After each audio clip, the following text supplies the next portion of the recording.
ahora sí espero que se pueda visualizar. Bueno, lo que comentaba es que lo que vamos a comentar tiene que ver con, voy a decirlo así, una unidad bajo el concepto de los dispute board, ¿no?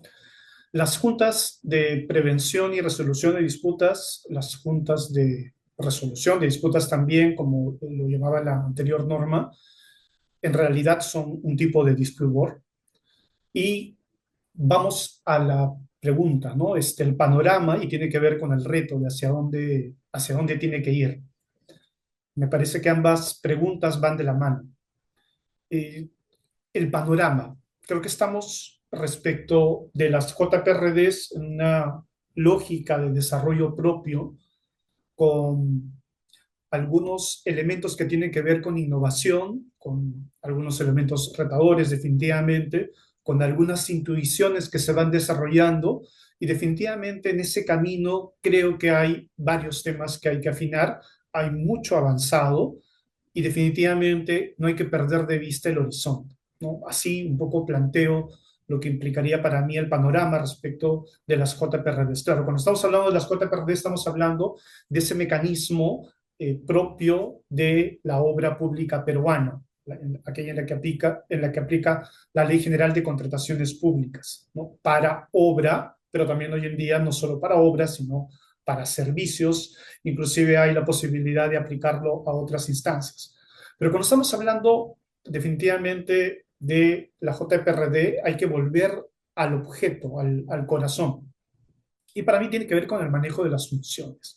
Cuando estamos hablando de las funciones, estamos hablando de tres características que tienen los dispute board de una u otra medida, con distinto nivel de sintonía o de esfuerzo, pero finalmente todos los dispute board tienen, de algún modo, comparten estas características, ¿no? La primera función, vamos a llamarlo la función preventiva, ¿no? De hecho, la norma, nuestra norma contemporánea, refleja específicamente este eslabón cuando establece que una primera característica es la de asistir a las partes a la prevención de desacuerdos. Una segunda función tiene que ver con toda la lógica de, no lo voy a llamar solo emitir opiniones consultivas, vamos a llamarle función consultiva o de asistencia, que es un segundo bloque que tiene características propias. Un tercer bloque tiene que ver con la función decisora, que es probablemente por la que más se le conoce en el Perú a las juntas, a las JPRDs. Y definitivamente este este conjunto de funciones ejercidas bajo una lógica que es una lógica de acompañar el proyecto, no solo como un mecanismo de solución de controversias, sino como herramientas de gestión de proyecto.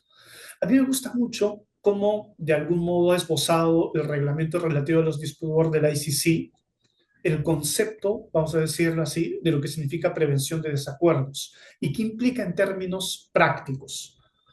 Y lo plantea de este modo, ¿no? Si en cualquier momento, en particular, durante las reuniones o visitas al sitio. Y aquí aparece la primera gran característica de lo que es el dispute board.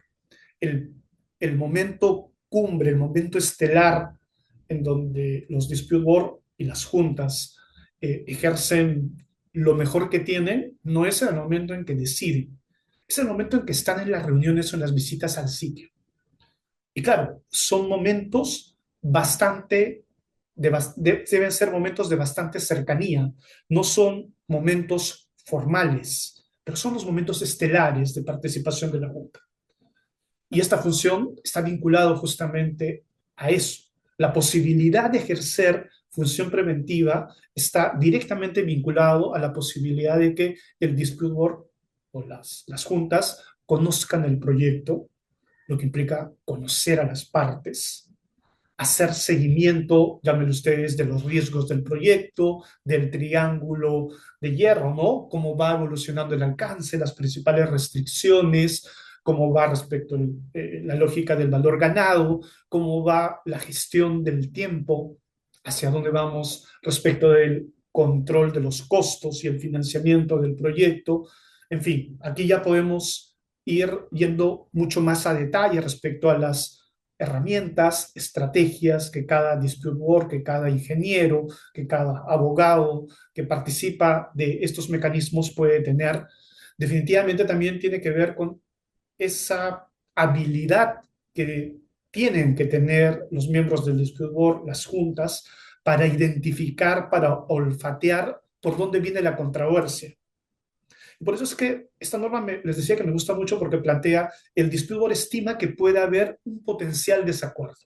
Es decir, la Junta tiene que tener la capacidad de ahí donde las partes, por el día a día, por la vorágine de las actividades que se dan en un proyecto, por lo que yo llamo las micro decisiones que se dan día a día, además con participación de varios actores, a veces les impide identificar muchos elementos que se convierten en controversias, los potenciales desacuerdos.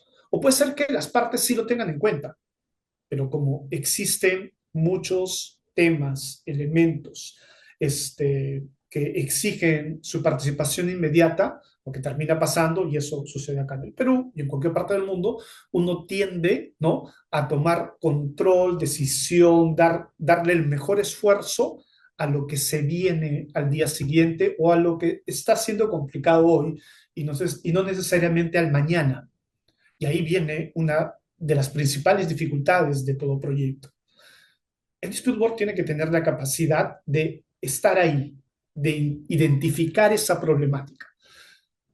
Lo que esta regla establece o este esbozo conceptual de lo que es prevención de desacuerdos también plantea es, claro, el dispute board puede plantear a las partes, miren, aquí hay un potencial desacuerdo. Y definitivamente acá la comunicación, el arte de la comunicación, de la identificación del potencial desacuerdo, también tiene toda una lógica, toda una dinámica, porque lo que debe evitar un distribuidor es generar una controversia, o lo que debe evitar es adelantar opinión respecto de una controversia. Es un decir que existe una controversia sin tomar posición, pero sí alertando que es un problema. Por eso digo que es bastante complicado hacerlo en la práctica. Requiere un arte poco usual que te viene muchas veces de la experiencia, de las canas, ¿no? De cómo estos miembros han experimentado en situaciones similares cómo se va generando la problemática. Al hacerlo, el dispute board puede ayudar a las partes a definir el desacuerdo potencial. El dispute board puede sugerir un proceso específico también que podría permitir que las partes eviten el desacuerdo, a la vez que deja claro a las partes que está dispuesto a prestar asistencia informal o emitir una conclusión si no logran evitar el desacuerdo por sí mismas, por sí solas, ¿no? Este esbozo conceptual, nuestra norma lo ha recogido casi tal cual, ¿no? En el artículo 351, ustedes van al artículo 351.1, 2, 351.3 y van a encontrar casi exactamente lo que acabo de comentar, lo cual es bueno porque uno tiene un parámetro para gestionar preventivamente un proyecto, las potenciales controversias que se generan en un proyecto. Sin embargo, el gran problema de la norma, el gran problema del texto contractual que se convierte en regla frente a los dispute board, es que si es que uno se rige solo por la norma, se pierde lo esencial de lo que un dispute board tiene que tener. ¿Y qué es lo que tiene que tener un dispute board? Que podríamos entrar a un debate amplio sobre eso. En mi concepto, lo que un dispute board debe tener definitivamente tiene que ver con experiencia, tiene que ver con tener un ascendente sobre las partes, su sola presencia, su conocimiento, su experiencia en otros proyectos, su sentido crítico, su ética, hace que las partes lo escuchen porque se trata de esos miembros de la JRB. No porque tienen un poder delegado, también, sino porque tienen un poder propio. Y definitivamente el espacio para seguir generando esa interacción esa relación que debe existir frente a un distribuidor, frente a una junta, son las reuniones, son las visitas a la obra. Y no es algo sencillo, porque en el día a día suceden problemas. A medida que avanza el proyecto, las juntas o los distribuidores emiten decisiones que no gustan a las partes, y es su función.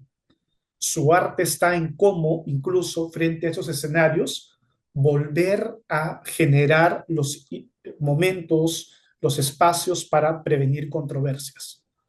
Definitivamente también ese no es la única herramienta que tiene un dispute board, una junta, ¿no? El otro bloque tiene que ver con otras herramientas. Pero un poco quiero darle una mirada a la lógica preventiva, ¿no? Y la lógica preventiva para mí está muy vinculado con impacto de variables en el tiempo. Hay varias entradas a esto, pero para mí esto permite una evaluación, además que permite una mirada multidisciplinaria y con data, ¿no? Todo proyecto, en todo proyecto existe, estamos hablando del ciclo de vida del proyecto, ¿no? Se genera una lógica. Cuando estamos hablando de costo, estamos hablando de cualquier costo, no solo de dinero. Estamos hablando de costo, tiempo. Tiempo es un tipo de costo. La cantidad de personas que participan. O un costo también es que el proyecto debe estar en el 2026 y termina estando en 2027. No solo en términos de rentabilidad, ¿de acuerdo? No solo en términos de retorno. Porque, por ejemplo, en obra pública, el retorno, como existe en el ámbito comercial, no es un concepto que se maneja, se maneja otro tipo de conceptos, dependiendo de la perspectiva que uno tiene. Valor público, gestión por resultados, los conceptos que ustedes quieran manejar. Pero la lógica es la misma. Si es que la carretera no está en el 2026 y está en el 2027, hay productos que se pierden, accesos que no se logran, y definitivamente esto genera una pérdida. No sé si logran escucharme o me parece que alguien ha comentado que hay eco. Voy a intentar este, reactivar Doctor, mi audio. se le escucha con claridad, doctor. Me parece que Ya, puede ser problema del asistente. perfecto, gracias. Gracias por advertirlo. Y por otro lado, y cuando estamos hablando de costo de los cambios, cuando estamos hablando de los cambios, no estamos hablando de las variaciones, estamos hablando no solo de los adicionales, también estamos hablando de los adicionales, pero tiene que ver con todas aquellas decisiones que se tienen que producir para llevar una idea a algo físico, ¿no? Esa primera decisión de hacemos un colegio, hacemos un hospital. Al inicio no genera un costo, pero a medida que va avanzando el tiempo, las decisiones que se dan a nivel de ingeniería conceptual, a nivel de ingeniería semidetallada, detallada, y luego ya, supuestamente, una vez teniendo ya el diseño cerrado, como uno va ejecutando, los cambios cada vez son más costosos. Mientras más cercano estamos al momento cero, el cambio tiene menor costo.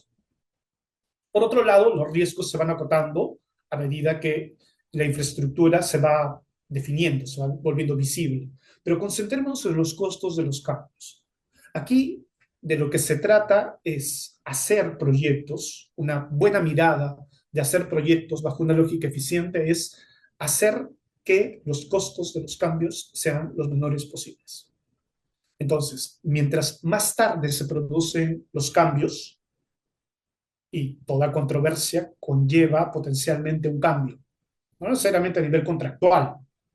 Puede ser que el cambio signifique que el contratista, el inversor, tenga que inyectar más dinero de su bolsillo respecto de lo que había proyectado. Si es que hay un cambio en términos de adicional o variación, será el propietario, la entidad quien tenga que invertir más recursos en el proyecto versus lo proyectado. Si es que hay una pérdida de tiempo, definitivamente el costo vinculado al tiempo y a tener el proyecto en el momento esperado también se va incrementando. A eso me refiero. Y el conjunto de herramientas tecnológicas, y en este caso el Dispute Board, justamente participa para generar incentivos que los cambios se produzcan de manera temprana. Ese, en mi concepto, es una mirada que permite identificar el corazón de lo que tiene que hacer un distribuidor o una junta. La norma actual en el Perú permite usar este tipo de herramientas, este tipo de dinámicas. Sin embargo, nos enfrentamos definitivamente a varios retos. Y yo diría que uno de los principales retos, y aquí voy un poco para ir acotando por temas de tiempo, uno de los principales retos que tenemos definitivamente es no dar el espacio suficiente para que se generen las dinámicas, incentivos, para que tengamos momentos de ejercicio de función preventiva eficiente. ¿A qué me refiero? Se comienza tarde con la elección de la Junta. Claro, teóricamente con la norma debemos solucionar eso. Muchas veces la masificación de juntas que tenemos lo que genera es que la calidad de los adjudicadores, por defecto, no necesariamente va a ser la misma al escenario en el cual se tienen pocas juntas. Estamos en un periodo de aprendizaje y ese periodo de aprendizaje genera pérdidas, como en cualquier proyecto. Uno está empezando a aprender, ¿no? La eficiencia no es la misma, la productividad no es la misma, el conocimiento no es lo mismo que cuando uno ya está en una etapa, ¿no? De haber logrado una lógica eficiente de gestión. Por otro lado, nuestro sistema aparece con los problemas que tiene. ¿En qué sentido? La función consultiva de asistencia, por ejemplo, es una función, en mi concepto, hermana a la función preventiva, ayuda, ¿no? De hecho, es parte del engranaje, pero no es apreciada por las partes. Pocas veces las partes aceptan que, por ejemplo, una junta emite una opinión no vinculante. O pocas veces las partes aceptan que la junta se reúna con ellas de modo puntual, específico, para intentar identificar qué cosa, la potencial controversia. O habiendo aparecido la controversia, para intentar identificar el corazón de la controversia. Piensen ustedes de modo concreto. Cuando estamos, esto en obra pública, cuando se está identificando la necesidad del adicional, una junta puede participar activamente de las discusiones técnicas de identificación de la necesidad del adicional. O cuando se va esbozando la solución técnica respecto al error de diseño que genere el adicional. La Junta puede participar activamente de momentos clave en donde los especialistas proponen las soluciones. Otro momento problemático, ¿no? La definición de los costos vinculados a los adicionales.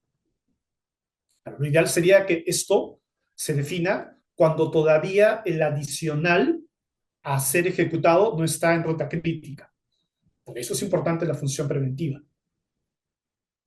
¿Por qué es importante la función consultiva y la función preventiva? Justamente para generar ese tipo de incentivos. Y debe haber tiempo, espacio, ganas de la Junta, disposición de las partes para activar esos momentos. Mi temor, mi impresión es que como estamos aprendiendo todavía respecto de las juntas, no estamos dando espacio suficiente para eso. Y por otro lado, estamos llevando adelante nuestras juntas con lógicas arbitrales o con lógicas normativistas, y lo digo yo como abogado, ¿no? Eso es bueno porque en efecto hay que ajustarnos a la norma. Sin embargo, vuelvo al horizonte. Y aquí un poco el reto que comentaba, ¿no? Debemos volver a los orígenes. Los orígenes no están en la norma. Los orígenes están en los incentivos que se generan para elegir adecuadamente a los miembros del Dispute Board o a los miembros de la Junta. El origen está en la posibilidad de que esa junta actúe, le dedique tiempo al proyecto, viaje, se reúna con las partes y de modo creativo genere incentivos para prevenir controversias. Ese diría que es uno de los elementos, de los eslabones que debemos garantizar.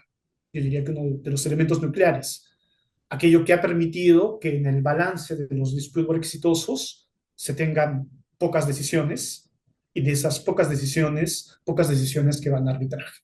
Creo que debemos hacer todos nuestros mejores esfuerzos para volver al corazón de lo que es un distribuidor, para generar estos incentivos que necesitan los proyectos en el Perú. Gracias y bueno, quedo atento a cualquier pregunta. Doctor, muchísimas gracias por tan excelente ponencia. Bueno, abrimos la caja de preguntas para ver si hay alguna pregunta. Mientras tanto, doctor, a mí me gustaría preguntarle cuál es la falencia que usted identifica con mayor rigurosidad, ¿no? ¿Cuál es el mayor problema que hoy en día atraviesa esta Junta de Prevención de Resolución de Disputas para poder tal vez poner un tema en discusión, ¿no? En esta mesa, doctor? Creo que hay varias dimensiones. Voy a mencionar dos que se me ocurren, ¿no? Uno, hay que tener cuidado, porque estamos hablando de JPRDs en el ámbito de obra pública. Nuestro sistema de obra pública tiene varios retos. Y esos retos, esos problemas, ¿no? Esos vicios, no van a ser resueltos por las juntas. Entonces debemos hay que partir con esa claridad para saber qué es lo que podemos esperar de una junta. Una junta no va a resolver todo el problema, que tiene que ver con anteriores etapas y con un tema sistémico, ¿no? Con las patologías sistémicas, vamos a llamarlo así. Sin embargo, sí puede mejorar la situación, sí puede mejorar el escenario y hasta puede llevar situaciones pronosticadas para ser situaciones de fracaso a situaciones de éxito si se generan estos incentivos. Sí puede ser potente. Eso es lo primero. Y yo diría que lo segundo tiene que ver con algo que he comentado, ¿no? La masificación de las juntas. Y parte de la problemática tiene que ver con, digamos, tener varios centros, tiene que ver con seguir parchando nuestra norma, tiene que ver con, por ejemplo, ¿no? Establecer, en mi concepto, criterios formales para identificar quién puede ser miembro de la Junta y quién no. Claro, necesita tener 7 años de experiencia, necesita tener este cartón y ese cartón. Y la verdad que conseguir estos requisitos en realidad es fácil, pero eso no garantiza tener adjudicadores distribuidores de calidad. Los distribuidores de calidad tienen que ver con lo que comentaba hace un momento, tienen que ver con esa experiencia ganada. Claro, el problema es cómo en un espacio de masificación de la Junta tienes buenos adjudicadores y cómo en una situación en donde está creciendo la necesidad de tener más miembros, logras la calidad. Algo de improductividad habrá, pero necesitamos incentivar el conocimiento, el aprendizaje. Y aquí mucho de lo que hemos visto en el arbitraje, aunque es otra lógica, yo creo que ayuda, ¿no? En el Perú, como saben, debemos ser el país que más arbitra per cápita en el mundo. Y tenemos arbitrajes que son de primera, pero tenemos arbitrajes que también están en la cola. Entonces hay que tener esos cuidados para emular lo mejor y evitar lo que no se debe hacer. Definitivamente eso tiene que ver con no perder de vista las buenas prácticas de gestión y de ejercicio de los distribuidores.